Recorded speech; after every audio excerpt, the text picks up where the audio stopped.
Hello everybody, fine arts की series में शुरुआत करते हैं पार्ट 3 की। आज हम कवर करेंगे केव ट्रेडिशन, जो कि हमें वेस्टर्न इंडिया में देखने को मिला है और केव बनाने की शुरुआत की गई थी 2nd सेंचुरी बीसी ऑनवर्ड्स।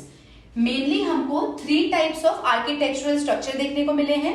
सबसे पहला है अपसाइडल वॉल्ट रूफ चैत्य हॉल। अपसाइडल मतलब जो सेमाई सर्कल होता है, सेमाई सर्कल वॉल्ट रूफ देखने को मिला है। वॉल्ट रूफ बेसिकली वो स्ट्रक्चर होते हैं, आर्क बनाया जाता है without any support of pillar.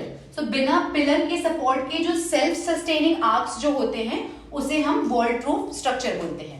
तो हमें जो semi circle vault roof structure देखने को मिले हैं और इसकी लोकेशन है, सम एग्जांपल्स है यहाँ पे, Ajanta, Pitalkhora and bhaja.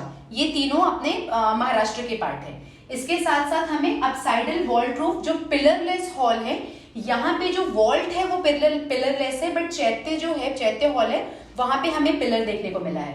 But ये वाले में हमें अपसाइडल वॉल्ट रूफ के साथ साथ जो चैत्य हॉल है वो पिलरलेस चैत्य हॉल है और इसका एग्जाम्पल है थाने, महाराष्ट्र। इसके अलावा जो थर्ड स्ट्रक्चर है वो है जो रूफ होगा वो एकदम फ्लैट होगा, आर्क वाला नहीं होगा। फ्लैट रूफ क्वाड्रेंगुलर हॉल और साथ साथ में जो इसका बैक है उसमें सर्कुलर चैम्बर है। इसका जो एग्जाम्पल है ये अंधेरी के पास है, कोंडावाइट नाम की जगह है, यहाँ पे ये स्ट्रक्चर देखने को मिला है। ये तीनों हमें महाराष्ट्र के अलग अलग साइड पे देखने को मिले हैं। इन चैत्य हॉल का जो कॉमन फीचर है, इसका जो फ्रंट है ये डोमिनेट किया गया है बहुत सारे मोटिव से। मोटिव के स्ट्रक्चर बनाए गए हैं और इसके साथ साथ जो ओपन फ्रंट है, जो फ्रंट है वो ओपन है with the wooden facade. Facade मतलब बड़े से बड़ा वॉल जो होगा, लकड़ी का बना हुआ वॉल विथ ओपन फ्रंट, ये कॉमन फीचर है। इसके साथ साथ जो तीनों टाइप के चैत्य हॉल है उसका जो कॉमन पार्ट है इन चैत्य हॉलों का वो है stupa. Presence of stupa is common in all these 3 types of structure. ये हम बात करते थे 2nd सेंचुरी बीसीई की। 1st सेंचुरी बीसीई आते आते जो अपसाइडल वॉल्ट रूफ है इसमें कुछ मॉडिफिकेशंस देखने को मिले इन द फॉर्म ऑफ कि जो स्ट्रक्चर था वो रेक्टेंगुलर बन गया। रेक्टेंगुलर के साथ साथ इसके कुछ एग्जांपल्स मेंशन है। 1st सेंचुरी ऑनवर्ड्स जो स्तूपा, जो चैत्य हॉल्स मिले हैं उसके एग्जांपल है Ajanta cave number 9, Bedsa, Nashik, Karla and Kanheri. जो कार्ला है ये biggest rock cut chaitya hall में से एक है।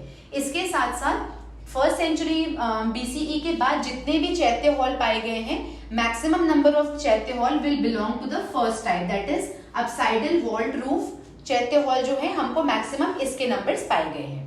अगर हम कार्ला केव्स की बात करें तो इसके कुछ फीचर्स हैं, जैसे कि इस कार्ला केव्स में हमें एक ओपन कोर्टयार्ड देखने को मिला है और साइड में 2 पिलर्स हैं, दैट इज आंगन के साथ में 2 पिलर पाए गए हैं। इसके साथ साथ बारिश से बचाने के लिए स्टोन स्क्रीन वॉल का कंस्ट्रक्शन किया गया है। साथ में एक वरांडा है, वरांडा का मतलब होता है gallery, open gallery. Apsidal vault roof chaitya hall with pillar, ये तो कॉमन पॉइंट है इस समय के चैत्य हॉल का। और साथ में पीछे साइड पे हमको स्तूपा स्ट्रक्चर पाया गया है। ये कुछ फीचर्स थे कार्ला केव्स के। और अगर हम कान्हेरी केव्स की बात करें तो इन फीचर्स के साथ साथ में कान्हेरी में जो उसका जो चैत्य हॉल है उसको डेकोरेट किया गया है ह्यूमन एंड एनिमल फिगर से। इन फिगर्स की जो एग्जीक्यूशन है वो काफी हैवी है और साथ साथ में जो केव का जो इंटीरियर पार्ट है उसको पूरी तरीके से फिनिश नहीं किया गया है, वो अनफिनिश्ड वर्क है। और ऐसा देखा गया है कि डिफरेंट टाइम पीरियड में कान्हेरी केव्स में अलग अलग टाइप की कार्विंग की गई है, उसको स्ट्रक्चर कंप्लीट करने की कोशिश की गई, बट पूरी तरीके से इसका इंटरनल अभी तक फिनिश नहीं किया गया है। अब जो वेस्टर्न इंडिया में जितने भी केव्स हैं, सारे केव्स का जो एक कॉमन फीचर है, स्तूपा के साथ साथ यहाँ पे सारे केव्स में विहारा भी पाए गए हैं। विहारास बेसिकली वो रेसिडेंशियल प्लेस होते हैं जहाँ पे रेनी सीजन्स में जो मंक्स होते हैं, बुद्धिस्ट मंक्स, यहाँ पे वो रेस्ट किया करते थे। तो सारे केव्स में हमको विहारा स्ट्रक्चर देखने को मिले हैं। कॉमनली विहारा स्ट्रक्चर में हमें एक वरांदा देखने को मिलता है, साथ साथ में एक हॉल, और जो इस विहारा के जो वॉल है, हॉल का जो वॉल है, वहां पे हमने बहुत सारे सेल्स देखने को मिले हैं जो कि काइंड ऑफ रूम्स बोल सकते हैं फॉर ऑल दी मंक्स। इसका कुछ एग्जाम्पल है Ajanta cave number 12, then Bedsa cave number 11 and Nashik में जो केव नंबर 3, 10 एंड 17 है, ये सारे विहारा के एग्जाम्पल्स हैं। इसके साथ साथ में जितने भी विहारास हैं उसके इंटीरियर में मोटिव से डेकोरेट किया गया है, उसके जो चैत्य हॉल है वो सारे चैत्य हॉल में आर्क का स्ट्रक्चर देखने को मिला है और वेदिका डिजाइन भी देखने को मिली है।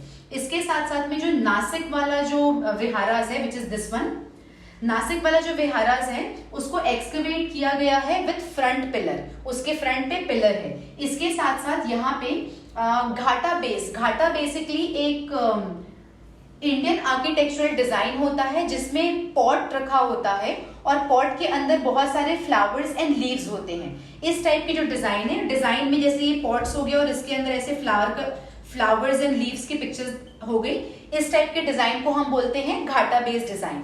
तो इसमें जो नासिक वाले विहार में वैसे घाटा बेस एंड घाटा कैपिटल वाले डिजाइन हमको देखने को मिले हैं। और घाटा बेस एंड घाटा कैपिटल के अलावा हमको ह्यूमन फिगर से भी इन वॉल्स को डेकोरेट किया गया है। इसका एग्जाम्पल है जुनार महाराष्ट्र में जो केव, विहार केव्स है वो। लेटर ऑन इस जो जुनार महाराष्ट्र का जो केव है इसके अंदर गणपति जी की इमेज ला दी गई। उसके बाद इसका नाम हुआ गणेश लेनी, और गणेश लेनी में पहले गणपति जी की मूर्ति लाके वहां पे स्थापना करी गई और उसके बाद में यहाँ पे स्तूपा की स्थापना हुई। तो सबसे पहले जो जुनार महाराष्ट्र वाला केव है वहां पे विहारा बनाया गया, लेटर ऑन वहां पे गणेश भगवान की मूर्ति रखी गई और उसके बाद में वहां पे स्तूपा का कंस्ट्रक्शन कराया गया। सो ये सब होने के बाद में दिस वन बिकेम चैत्य vihara. 5th and 6th century onwards यहाँ पे हमें बुद्धा के इमेजेस भी अटैच देखने को मिले हैं। साथ साथ में जो जुनार वाला केव है ये लार्जेस्ट केव एक्सकवेटेड है जिसमें मोर देन 200 केव्स पाए गए हैं। और जो कानेरी वाला जो केव है, कानेरी केव में हमें 108 केव्स अभी तक एक्सकवेट हुए हैं। सो इन सारे साइट्स में से 3 मोस्ट इंपॉर्टेंट साइट है वेस्टर्न इंडिया में। पहला है अजंता, दूसरा है एलोरा और तीसरा है एलिफेंटा। सबसे पहले हम देखते हैं अजंता केव्स के बारे में। अजंता केव लोकेटेड है औरंगाबाद डिस्ट्रिक्ट जो कि करंट डे महाराष्ट्र का पार्ट है। यहाँ पे इन टोटल 29 केव्स हैं और 4 चैत्य हॉल्स पाए गए हैं। इन सारे केव्स को जब आर्कियोलॉजिस्ट ने इस केव को डिस्कवर किया तो अलग अलग टाइम पीरियड में ये केव्स को बनाया गया है। बहुत सारे केव्स हैं और अलग अलग टाइम पीरियड में इसको बनाया गया है। तो टाइम पीरियड के अकॉर्डिंग इन लोगों ने केव को नंबरिंग की है और इन नंबरों को फेज वाइज इन्होंने सेग्रीगेट किया है। तो मोस्टली इन लोगों ने जो ब्रॉड क्लासिफिकेशन दिया है इसका वो है early phase and later phase. Early phase मानेंगे हम 2nd सेंचुरी BCE से 5th सेंचुरी BCE तक, और जो लेटर फेज जो हमको मिला वो 5th सेंचुरी क्राइस्ट एरा के बाद वाला फेज है। तो अर्ली फेज की जो मोस्ट इंपॉर्टेंट केव्स है वो है केव नंबर 9, 10, 12 एंड 13। और अगर हम लेटर फेज की बात करें तो लेटर फेज में केव नंबर 11, 15, 6, 19 एंड 26। फिर बुक में लिखा गया है कि जो 19 एंड 26 है, जो लेटर फेज का जो केव है उसको काफी एलाबोरेटली कार्व किया गया है और स्पेशली जो केव नंबर 26 है उसके बारे में डिटेल में डिस्कशन किया है। सो केव नंबर 26 का मोस्ट इंपॉर्टेंट पॉइंट है। इन 4-5 पॉइंट में से अगर स्पेसिफिकली कुछ पूछा तो जाना नहीं चाहिए वैसे एग्जाम में, मगर अगर पूछा जाएगा तो ध्यान रखिएगा, कॉमन पॉइंट्स है, बट प्रिलिमिनरी के पॉइंट ऑफ व्यू से सिर्फ एक पॉइंट आपको याद रखना पड़ेगा। तो डिस्कस करते हैं केव नंबर 26 एलाबोरेटली कार्व्ड। काफी ह्यूज है ये केव, छोटा सा नहीं है, काफी बड़ा है। जो एंटायर हॉल है, पूरे हॉल में इन्होंने अलग अलग जगह पे बुद्धा के बहुत सारे इमेजेस पाए गए हैं। इसके साथ साथ में जो बिगेस्ट इमेज है बुद्धा की वो महापरिनिबंध इमेज, जो कि महापरिनिबंध के समय पे जो पोजीशन थी उसके पोजीशन पे ये वाला जो केव का इमेज है ये सबसे बड़ा वाला है। तो केव नंबर 9 तो हो सकता है कि प्री में ऐसा पूछे कि जो बिगेस्ट इमेज है महापरिनिबंध का वो कौन से केव में लोकेटेड है। तो हो सकता एग्जाम्पल के तौर पे आपको ये ऑप्शन में आपको दे देगा अजंता, एलोरा या एलिफेंटा। तो ध्यान रखिएगा अजंता में केव 26 महापरिनिबंध इमेज की बात कर रहे हैं। अगर हम अजंता केव के पैटर्न्स की बात करें तो मोस्ट इंपॉर्टेंट पैटर्न्स थे वकाटका किंगडम। वकाटका किंगडम के भी अगर स्पेसिफिक में बुक में दिया हुआ है कि जो केव नंबर 16 थे उसके जो पैटर्न थे वो थे वारा देवा, जो कि हरिसेन जो थे वकाटका किंगडम के जो किंग थे हरिसेन, उनके प्राइम मिनिस्टर थे। केव 17 से केव 20, 17, 18, 19, 20 इसे जो पैटर्न किया था वो है उपेंद्र गुप्त। उपेंद्र गुप्त एक फ्यूडिटरी है हरिसेन के। Again Harisena belongs to Vakataka kingdom.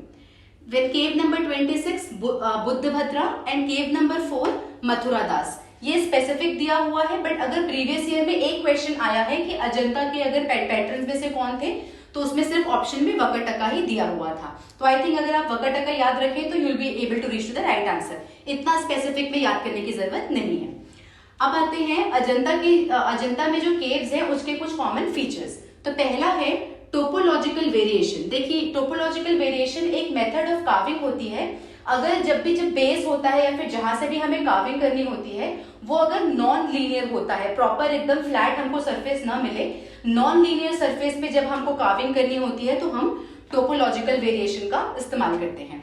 Second है, इसमें जितनी भी पेंटिंग्स बनाई गई है वो आउटवर्ड प्रोजेक्टेड है, लाइंस बहुत ही क्लियरली डिफाइन किया गया है और रिदमिक है। इसके साथ साथ जो फिगर है वो काफी हाई वॉल्यूम और काफी हैवी फिगर देखा गया है। साथ साथ में पिक्चर्स को लीनियर फैशन में अरेंज किया गया है। अगर यहाँ पे किसी की पिक्चर बनाई गई है तो इसके साइड में दूसरी picture and then like that linear fashion में पिक्चर्स को डिपिक्ट किया गया है।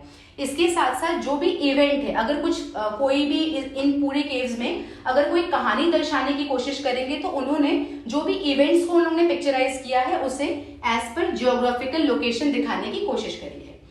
देखेंगे कि जब अजंता केव्स बन रहा था तो साइड बाय साइड हमने देखा है कि जो स्तूपास के कंस्ट्रक्शन थे वो भी थे, और स्तूपा जो बनाए गए थे वो स्टोन पे बनाए गए थे।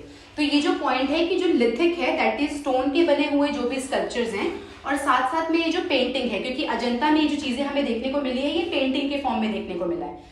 तो जो लिथिक वाले जो स्कल्पचर्स हैं और पेंटिंग ये प्रोग्रेस हो रही थी simultaneously at the same time period की बात कर रहे हैं। इसके साथ साथ दोनों में एक और कॉमन बात है, जो स्टोन के जो स्कल्पचर्स हैं और जो पेंटिंग्स हैं, इसमें कॉमन बात ये है कि जो हेड गियर थे, हमने बात किया था उषा निशा की, ये हेड गियर जो मेल फिगर्स में हेड गियर पाया गया है वो दोनों में सेम पैटर्न का हेड गियर पाया गया है। पेंटिंग में जो स्किन कलर के लिए यूज किया है तो डिफरेंट कलर्स यूज किए हैं।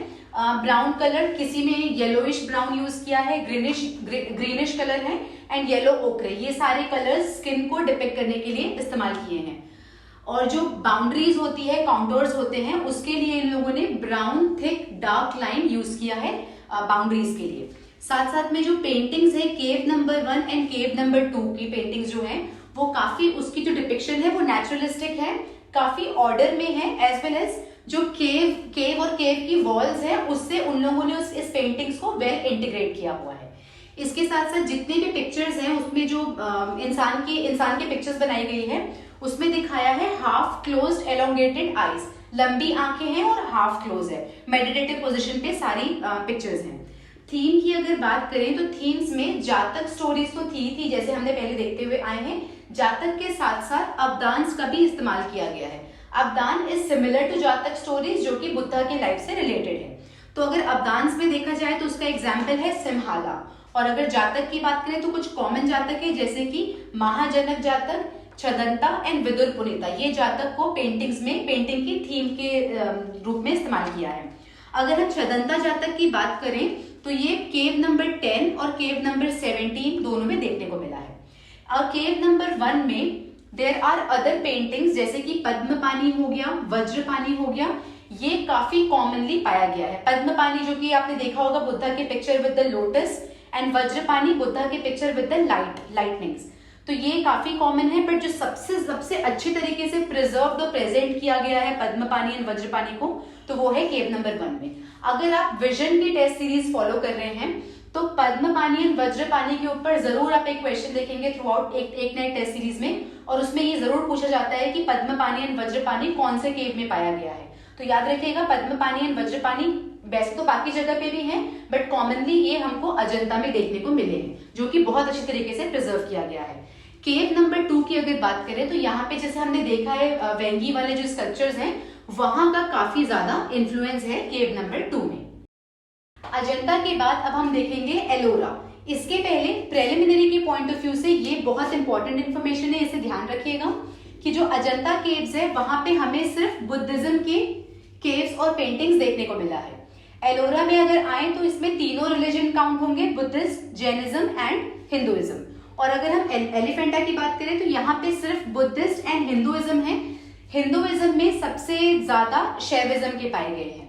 तो अजंता ओनली बुद्धिस्ट, एलोरा में तीनों रिलीजन और एलिफेंटा में सिर्फ 2, बुद्धिज्म एंड हिंदुइज्म, और हिंदुइज्म में भी शैविज्म। अगर हम एलोरा केव की बात करें तो ये भी औरंगाबाद डिस्ट्रिक्ट महाराष्ट्र का पार्ट है, जहां पे इन टोटल हमें 34 केव्स देखने को मिले हैं, जिसमें से 12 केव्स बुद्धिस्ट को बिलोंग करते हैं।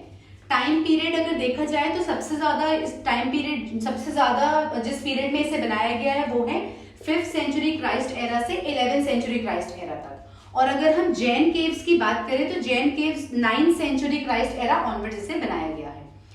अगर हम केव नंबर 12 की बात करते हैं तो cave number 12 belongs to Buddhist cave. Buddhist cave में यहाँ पे हमको वज्रयान सेक्ट को जो इमेजेस बिलोंग करते हैं उनकी पेंटिंग्स और पिक्चर्स पाई गई हैं। एग्जाम्पल के तौर पे तारा, महामयूरी, अशोकभ्या, अवलोकितेश्वर, मैत्री एंड अमिताभ। अगेन विजन के टेस्ट सीरीज में आपको ये जरूर क्वेश्चन देखने को मिलेगा जहां पे पूछा जाएगा अवलोकितेश्वर वाला जो इमेज है वो कौन से केव में पाया गया है।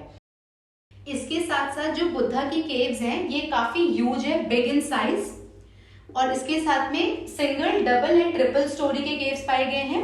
इसके जो पिलर्स है वो मैसिव है। इनमें जो बुद्धा की इमेजेस बनाई गई है वो भी मैसिव है, और जो बुद्धा की इमेज है ऐसा दिखाया है कि उसे गाइड कर रहे हैं पद्मपानी एंड वज्रपानी। ध्यान रखिएगा, पद्मपानी एंड वज्रपानी अजंता में भी देखा है, एलोरा में भी देखा है, बट अगर ऑप्शन में चूज करने आए कि मैक्सिमम हमें कहाँ पाया गया है तो पद्मपानी एंड वज्रपानी अजंता में, अवलोकितेश्वर ये हमें एलोरा के लिए सबसे कॉमन फीचर है। इसके साथ साथ में जो ट्रिपल स्टोरी जो केव्स थे वो मेनली बुद्धिज्म को बिलोंग करते हैं, और जो डबल स्टोरी केव्स हैं एग्जाम्पल के तौर पे केव नंबर 14, केव नंबर 14 एक डबल स्टोरी केव है जो कि ब्राह्मणिकल सेक्ट को बिलोंग करते हैं। और अगर ब्राह्मणिकल सेक्ट की एग्जाम्पल की बात करें तो केव 13 से केव 28 के बीच जितने भी केव्स हैं वो ब्राह्मणिकल सेक्ट के हैं। इसमें अगर हमें बोथ शैविज्म एंड विष्णु के दोनों के इमेजेस देखने को मिले हैं, बट जो मेनली है यहाँ पे भी शैविज्म की जो इमेज है वो सबसे ज्यादा है, कॉमन है। 3 बहुत इंपॉर्टेंट एग्जाम्पल है, अगेन आपको टेस्ट सीरीज में देखने को मिलेगा प्री के पॉइंट ऑफ व्यू से। तो अगर एलोरा की बात करें तो एलोरा में एग्जाम्पल आ जाएगा रावण शेकिंग माउंट कैलाश, इसकी एक इमेज है। दूसरा जो अंधकासुर है उसका जो वध किया गया था उसकी स्टोरी से रिलेटेड एक पेंटिंग है, और इसके साथ साथ में कल्याण सुंदर, ये तीनों पेंटिंग हमें एलोरा में बहुत कॉमन है और बहुत फेमस है। एंड अगर केव 16 की बात करें तो केव 16 में कैलाश लेनी नाम का एक टेम्पल है। ये बेसिकली एक रॉक कट टेम्पल है जिसे बहुत ब्यूटीफुली कार्व किया गया है। एक पर्टिकुलर सिंगल स्टोन को कार्व करते हुए हमने कैलाश लेनी टेम्पल को बनाया है। एलोरा के बाद एलिफेंटा केव्स देखने के पहले पेज 42 में थोड़ी सी बाघ केव्स की इंफॉर्मेशन दी है। बाघ केव्स जो कि धार डिस्ट्रिक्ट में लोकेटेड है मध्य प्रदेश में। यहाँ पे बुद्धिस्ट के म्यूरल पेंटिंग्स पाए गए हैं। म्यूरल पेंटिंग्स बेसिकली जो डायरेक्टली हम वॉल्स एंड सीलिंग्स पे जो पेंटिंग करते हैं उसे म्यूरल पेंटिंग्स बोलते हैं। यहाँ पे रॉक कट मॉन्यूमेंट्स पाए गए हैं और ऐसा माना जाता है कि वो सातवाहन पीरियड को बिलोंग करते हैं। अलग अलग पीरियड में बनाए गए हैं और सारा स्पेशली सातवाहन पीरियड को ये बिलोंग करते हैं। इसके साथ साथ यहाँ पे टोटल 9 केव्स हैं जिसमें से अभी तक सिर्फ 5 सर्वाइव किए हैं, बाकी 4 पेरिश हो चुके हैं। इसमें स्पेसिफिकली केव नंबर 9 में जो पेंटिंग है उसको बोलते हैं रंग महल। रंग महल मतलब palace which is made up of colours. इतने सारे कलर का इस्तेमाल किया गया है कि इसका नाम ही रंग महल रख दिया गया है। या इसकी जो पेंटिंग्स है ये भी वॉल्स एंड सीलिंग्स में डायरेक्टली पेंट कर दिया है। तो इसके बाद केव्स के बाद अब देखते हैं हम एलिफेंटा केव्स। एलिफेंटा केव्स जो है ये लोकेटेड है नियर मुंबई, और ये इसका अगर टाइम पीरियड देखा जाए तो it is contemporary to Ellora. यहाँ पे बुद्धिज्म एंड शैविज्म के हमको पेंटिंग्स पाए गए हैं, बट सबसे ज्यादा जो डोमिनेट करता है वो शैविज्म का है। महाराष्ट्र में तो है ही है नियर मुंबई, इसके साथ साथ डेक्कन एरिया में कर्नाटका, बदामी एंड एईहोल, यहाँ पे भी हमें बहुत सारे एलिफेंटा केव्स के एग्जाम्पल देखने को मिले हैं। पैटर्न्स की अगर बात करें तो मेनली अगर आंध्र प्रदेश के एरिया में देखें तो जो आंध्र प्रदेश में जो विजयवाड़ा एरिया है वहां के पैटर्न्स हैं चालुक्यास, और अगर हम तमिलनाडु में महाबलीपुरम के बारे में देखें तो महाबलीपुरम के पैटर्न्स हैं पल्लव्स। प्री के पॉइंट ऑफ व्यू से ये बहुत इंपॉर्टेंट सेक्शन है, एक बार देख लीजिए, ये चीजें आपको याद रहनी चाहिए। अजंता केव के जो मेन पैटर्न्स थे वो थे वकटका किंगडम, एलोरा के हैं राष्ट्रकूटास एंड चालुक्यास, एलिफेंटा के चालुक्यास एंड पल्लवास दोनों होंगे। अगर हम चालुक्यास की बात करें तो जो आंध्र प्रदेश का रीजन है वहां पे चालुक्यास, एंड जो पल्लव्स है वो तमिलनाडु के रीजन में इन्होंने पैटर्नेज किया है। इसके साथ साथ जो बाघ केव्स है, बाघ केव्स के जो पैटर्न थे वो है सातवाहन, एंड जो हमने पहले देखा है अमरावती केव्स, अमरावती बेसिकली जो वहां के जो मोनेस्टिक सेंटर है, जहाँ पे मठ बोला जाता है, जहाँ मंक्स रहते थे, वो सेंटर को जो बिल्ड किया है वो सातवाहन एंड इक्ष्वाकु पीरियड में स्टार्ट हुआ था। बट अगर हम डेकोरेशन की बात करें, मेनली डेकोरेट किया है अमरावती केव्स को, तो वो है सातवाहन। ये बहुत इंपॉर्टेंट है, चाहिए तो आप इसका स्क्रीनशॉट ले लीजिए। अब देखते हैं cave tradition in eastern side of India. यहाँ का जो यूनिक फीचर है वो ये है कि स्तूपा, विहारास और केव्स, इन सब को एक साथ एक्सकेवेट किया है एट वन प्लेस, एक जगह पे। इसके कुछ एग्जाम्पल हैं। आंध्र प्रदेश में एलूरू डिस्ट्रिक्ट के पास में गुंतापल्ली चैत्य केव है, जिसके कुछ कॉमन फीचर्स हैं जो हम डिस्कस करते हैं। गुंतापल्ली के साथ साथ हम लोकेशन देख लेते हैं। विशाखापट्टनम के पास में दो साइड्स है, एक है रामपा एरमपल्लम और दूसरी साइड है अंकापल्ली। सो अगर हम ईस्टर्न साइड के एग्जाम्पल की बात करें और अगर हमको साइड करना हो मैप में, तो इन दैट केस हम ये तीनों लोकेशन को यूज करते हैं। अब इसके कॉमन फीचर्स देख लेते हैं, आंसर राइटिंग में काम आएगा। जो ईस्टर्न इंडिया का जो केव था, चैत्य केव था, ये सर्कुलर स्तूपा है और जो इसका हॉल है वो भी सर्कुलर है। सो कॉमन फीचर में याद रखिएगा कि सर्कुलर है। इसके साथ साथ जो एंट्रेंस है इस केव का, केव के एंट्रेंस में ही चैत्य आग को कार्व किया गया है। इसके साथ साथ में अगर हम इसके फॉर्म की बात करें तो ये रेक्टेंगुलर वॉल्टेड रूफ है। यहाँ पे हमें single and double storey caves देखने को मिले हैं। ईस्टर्न इंडिया में आंध्र प्रदेश और विशाखापट्टनम के साथ साथ में उड़ीसा के जो केव्स हैं, उसके अगर लोकेशन की बात करें तो ये है उदयगिरी एंड खंडगिरी। उदयगिरी एंड खंडगिरी के जो केव्स हैं, अकॉर्डिंग टू जैन के जो इंस्क्रिप्शन है, उन्होंने ये बताया है कि ये जो केव्स है वो जैन मॉन्क्स को रहने के लिए बनाया गया था। विद दिस फाइन आर्ट्स का चैप्टर 4 यही फिनिश होता है। अगर आपने नोटिस किया होगा ये बहुत बड़ा चैप्टर था, इसमें बहुत सारे एलिमेंट्स हैं, बहुत सारी चीजों को कवर करने की कोशिश की गई है। सो आपका ये काम है, रादर मैं बोलूंगी कि आपका ये होमवर्क है कि इस चैप्टर को एक बार रिवाइज करिए और जितने भी टॉपिक दिए हुए हैं मेंस के पॉइंट ऑफ व्यू से, उस टॉपिक के बगल में 4 से 5 पॉइंटर्स मोस्ट इंपॉर्टेंट जो आपको लगता है कि आप याद रख सकते हैं, उस पॉइंटर्स को या तो आप अंडरलाइन कर लीजिए या फिर साइड में जो स्पेस दिया है एनसीईआरटी में वहां पे आप लिख लीजिए। 5 से 6 पॉइंट मैक्सिमम। उसके बाद क्या होगा, जब हमारा मेंस का टाइम आएगा तब जब हम आंसर राइटिंग करेंगे तो हम सिर्फ इन 4-5 पॉइंटर्स को रिवाइज करेंगे बार बार और इन्हीं पॉइंटर्स को लिखने की कोशिश करेंगे, सो दैट हम एग्जाम में इन चीजों को रिकॉल करें। अदरवाइज अगर आप चाहेंगे कि सारी इंफॉर्मेशन याद रहे, सारे पॉइंट्स याद रहे, फीचर्स याद रहे और हम डिफरेंशिएशन भी याद रखें, तो ये नेक्स्ट टू इम्पॉसिबल है। सो नोट्स बनाना आपका काम है। With this I will see you all in next video.